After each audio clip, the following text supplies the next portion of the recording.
que tiene entre 500 y 1000 habitantes. ¿De qué manera impacta la tecnología? ¿De qué manera ayuda la tecnología a abrir ese panorama de las relaciones sociales? Y principalmente, ¿cuál es el papel de los chicos en esto, ¿no? en esta nueva revolución?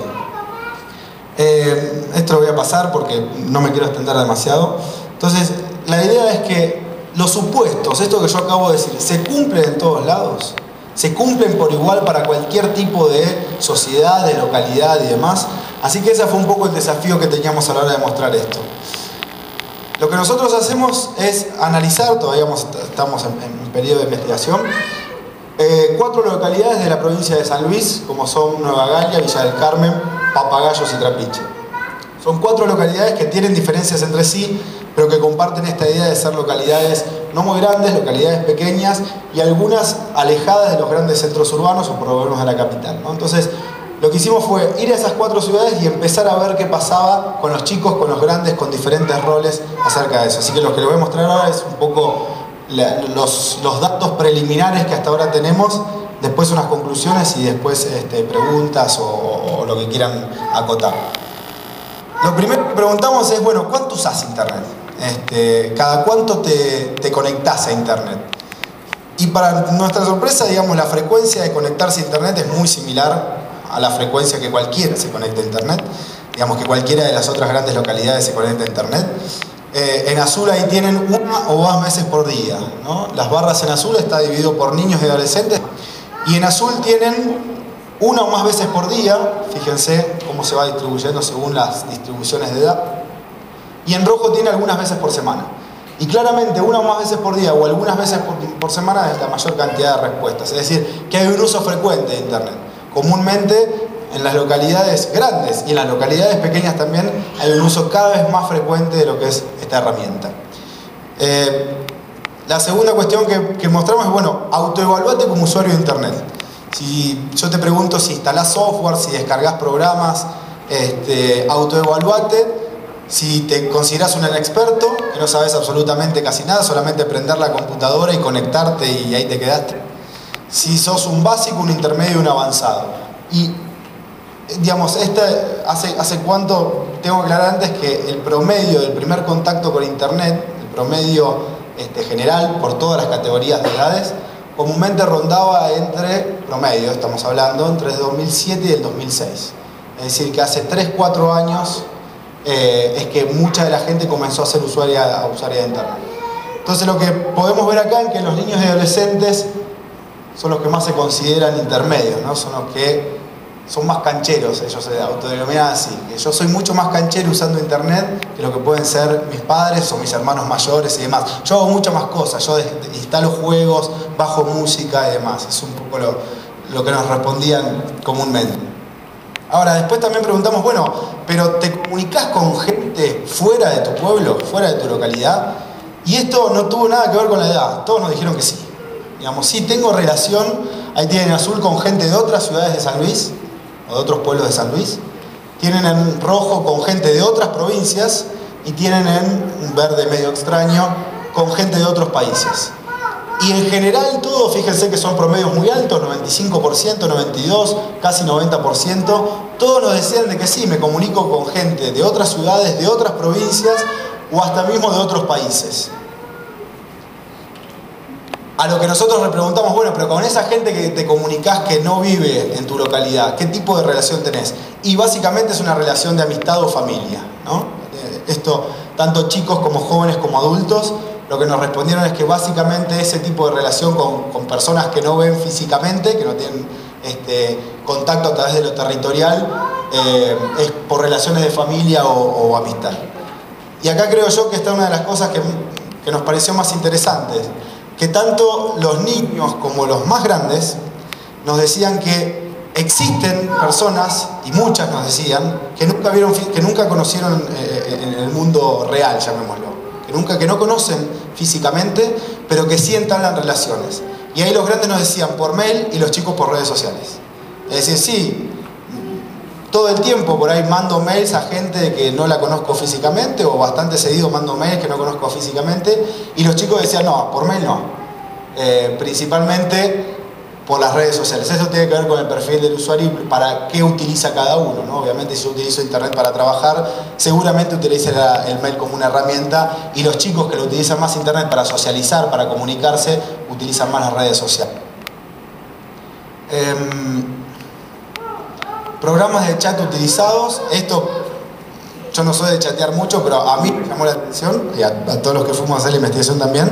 Pensábamos que el Messenger era el programa de chat, y fue corrido rotundamente, y cada vez más. Hoy ya se hacen estudios a nivel nacional de esto, y cada vez lo corren más por el Facebook, ¿no? El Messenger tiende a morir. Sin embargo, todos tienen casillas de Hotmail.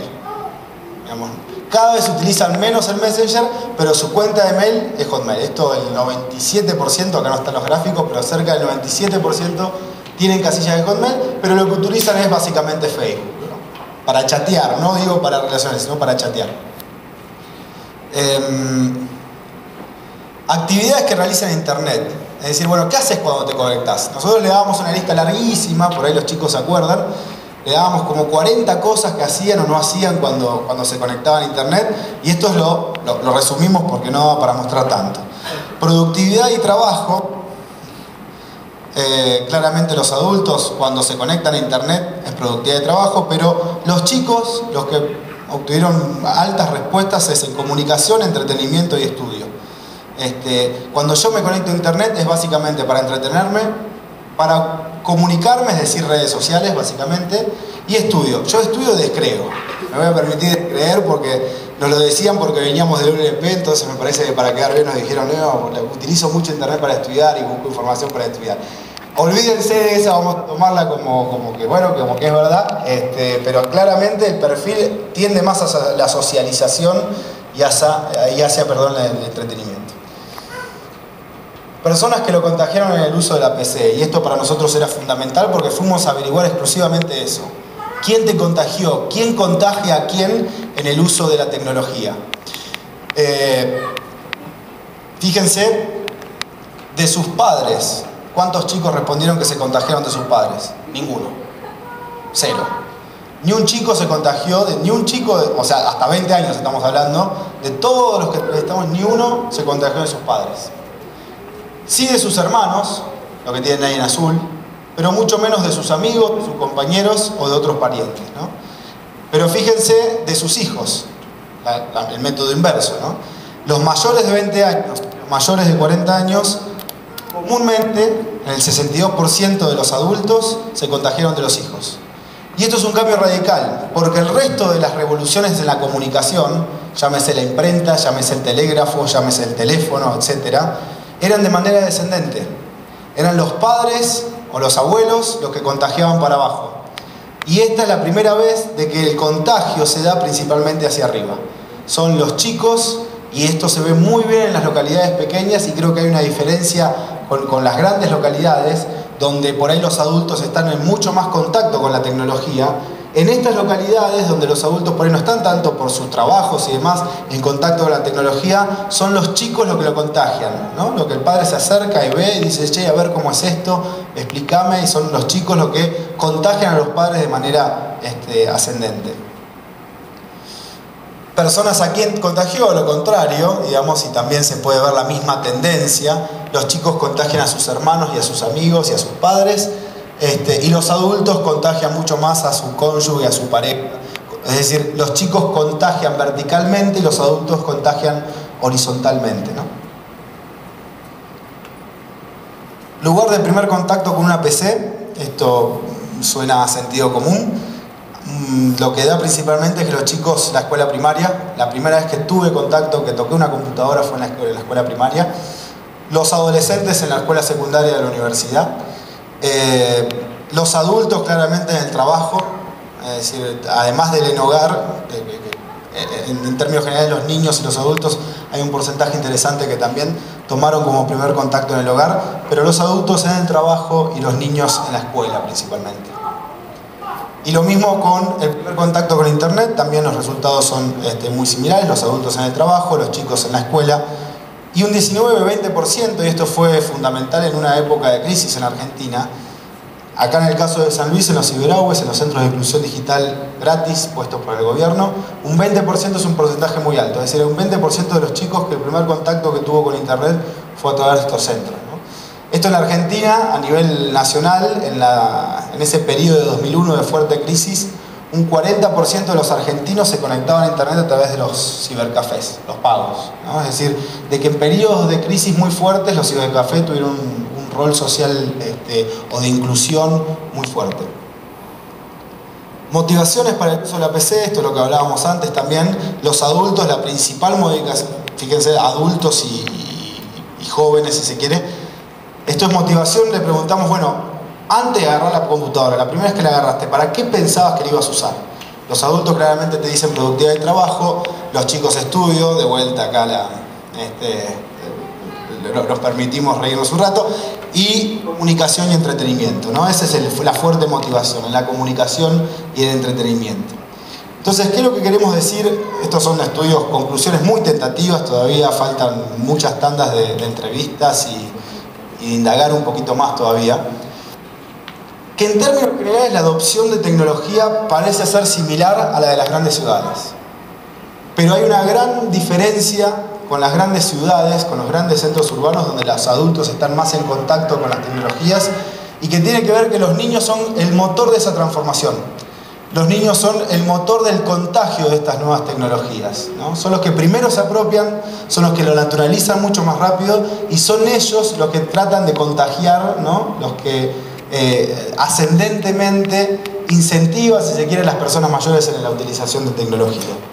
Entonces, la pregunta que nos hacíamos y que todavía está por resolver es que si se amplían las redes relacionales de los habitantes. ¿Se acuerdan eso?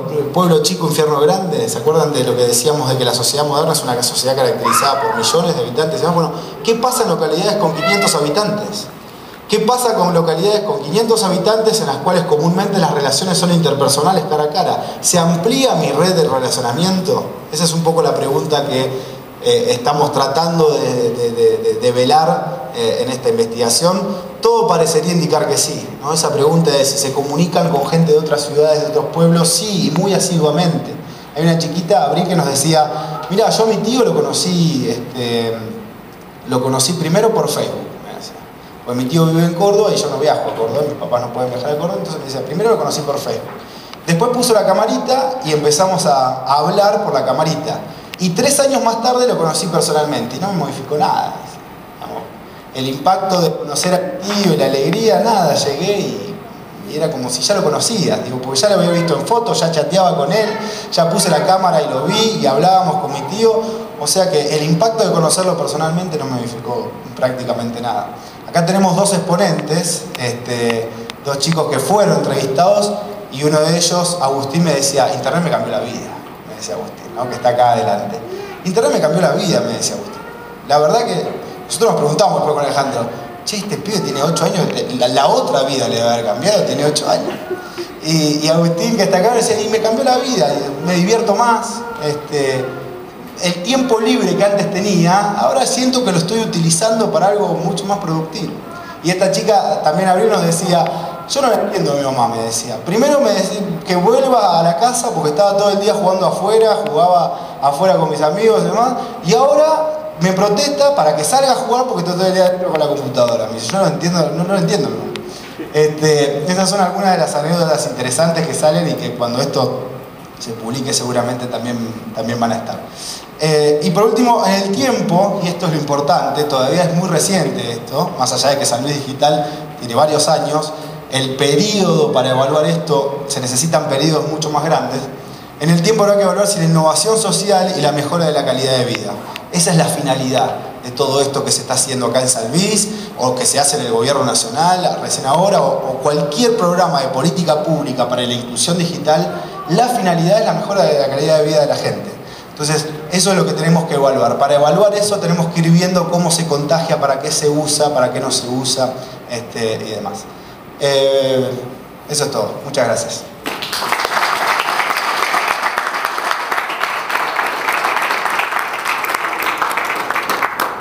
¿Tenemos tiempo o no? Tenemos todavía un poco de tiempo, no sé si tienen alguna pregunta.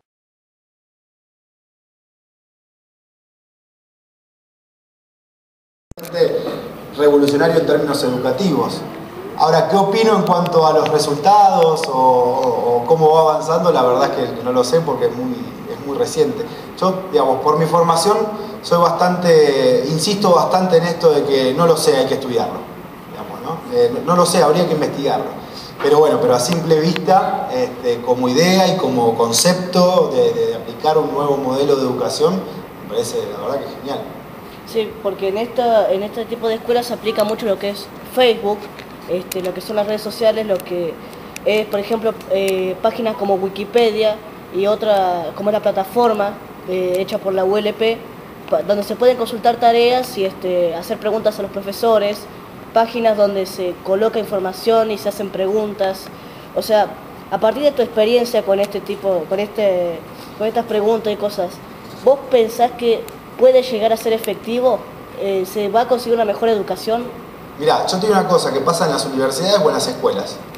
Un momento lo que pasa es que el sistema educativo tiene estructuras del siglo XVIII, contenidos del siglo XIX, profesores del siglo XX y alumnos del siglo XXI. Tenés 4 siglos en una estructura educativa. Eso pasa en las universidades, en las escuelas y demás. Es decir, tenés estructuras, cómo está estructurado esto de pensar al profesor y el alumno como algo completamente distante, que el alumno es simplemente una esponja que recibe conocimientos y el profesor es un halo de luz que tiene toda la sabiduría. Eso es clásico del iluminismo del siglo XVIII. Contenido del siglo XIX, lo que se ve en la universidad principalmente, o por lo menos en las carreras que uno da, son tipos que escribieron hace 200 años. Profesores del siglo XX y chicos del siglo XXI, o sea que amoldar la estructura y buscar nuevos mecanismos de educación y amoldar todas las estructuras que vienen de siglos y transformarla en lo que puede ser la idea de una escuela digital, me parece que sí, que es súper interesante. Vamos a ver cómo sale estas cosas, como siempre digo, digamos, analicémoslo de acá a un par de años o un año o lo que sea, pero sí, suena muy interesante. Creo que ahí está el desafío, en reducir esa brecha de 4 siglos, básicamente. ¿Y a vos qué te parece? Y yo estoy participando en ellas y la verdad que son una cosa increíble. Los profesores no son lo mismo, o sea, el profesor se pone no al nivel del alumno, sino que el profesor lleva al alumno al nivel del profesor. Estamos como, al profesor, como vos decías, no es un halo, un halo de luz y nosotros somos una esponja, sino que nosotros se nos trata de hacer una clase individual, se trata de explicar de una forma en la que el alumno entienda, y si no entienda, volver a explicarle y de tomar distintos métodos para que de una forma u otra termine aprendiendo. Se hace más interactivo y el profesor siempre está en contacto de una forma u otra con el alumno. Lo alienta y trata de buscar su talento para sacarle todo el jugo posible a eso. Qué pesado ese profesor. Todo encima arriba del alumno, basta, déjame un poco. Bueno, muchísimas gracias por venir a la charla. Gracias.